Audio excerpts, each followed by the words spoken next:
మోడీ తల్లికి వందనం. తల్లికి వందనం అందరికి ఇచ్చామన్నారు, అందులో ఎంతమందికి తగ్గిందో చూశారు. అన్నదాత సుఖీబాబు గురించి మాట్లాడలేదు కదా, ఇప్పుడు ఇస్తామన్న 20వ తారీఖు ఇవ్వలేదు.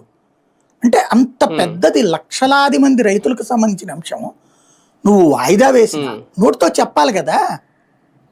ఇదిగో ఈ కారణం మీద ఇవాళ వాయిదా పడింది, నెక్స్ట్ వీక్ వస్తుంది లేదా 10 రోజుల్లో వస్తుంది. ఇదివరకు జగన్ ఏం చేసేవాడు, మొదట్లో బటన్ నొక్కేసేవాడు, మీకు పడతానే అని చెప్పేవాడు. తర్వాత బటన్ నొక్కాక లేట్ అవుతున్నప్పుడు వీళ్ళు విమర్శలు చేసేవాళ్ళు, బటన్ నొక్కడమే అది ఉత్తుత్తి బొట్టును దేనికి పనికి రాదని చెప్పేసి జ్యోతి ఈనాటి రాసేవాళ్ళు. అది గ్రహించాక అతను ఏం చేశాడు, చెప్పేవాడు 10 రోజుల్లో పడతాయి మీకు అని చెప్పేసి. ఇప్పుడు బటన్ నొక్కా ఇవాళ నుంచి బిగిన్ అవుతాయి 10 రోజుల్లో పడతాయి అని చెప్పేవాడు. వీళ్ళు అట్లా చెప్పాలి కదా, ఈ నెలలో ఇది ఇచ్చేసాము, కొంత ఈ డబ్బులకి టైట్ అయ్యింది, బిల్లులు కూడా ఇవ్వాలి కదా, మళ్ళీ జీతాలు ఇవ్వాలా, పెన్షన్లు ఇవన్నీ ఉంటాయి కదా, కాబట్టి ఈ వారం రోజుల్లో కొంత ఇబ్బంది ఉంటుంది, వచ్చే వారం 10వ తారీఖు ఇస్తాం లేకపోతే 15వ తారీఖు ఇస్తామని చెప్పాలి కదా.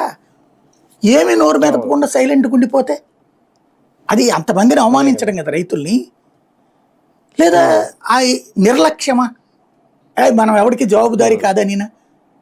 మీరు సమిష్టి బాధ్యత కదా, పవన్ కళ్యాణ్ అయినా కనుక్కోవాలి కదా ఏమైందండి, ఏం పథకం మనం అసలు అమలు చేస్తున్నాం అనేటటువంటిది. బీజేపీ అయినా కనుక్కోవాలి కదా, ఏందండి మీరు చెప్పారు ఇది కూటమి మొత్తానికి మైనస్ వస్తుంది, సరే వాళ్ళకి చేయట్లేదు అనుకుందాం. ఈయనైనా బాధ్యతగా చెప్పాలి కదా పెద్ద ఆయన, అక్కడ మిస్ అవుతున్నారు. అంటే అన్నదాత సుఖీబాబు అయితే ఈ నెలాఖరులో పడాలి 20 అన్నారు, ఇప్పుడు 24కి వచ్చేసాం. అసలు పోనీ ఎప్పుడు కేంద్రం వేసా 2000, అదేండి కేంద్రం వేసే 2000 ఉన్నాయి కదా, వాటితో పాటు అది ఎప్పుడు వేస్తే అప్పుడు వేస్తామన్నారు. కేంద్రంతో నీకేం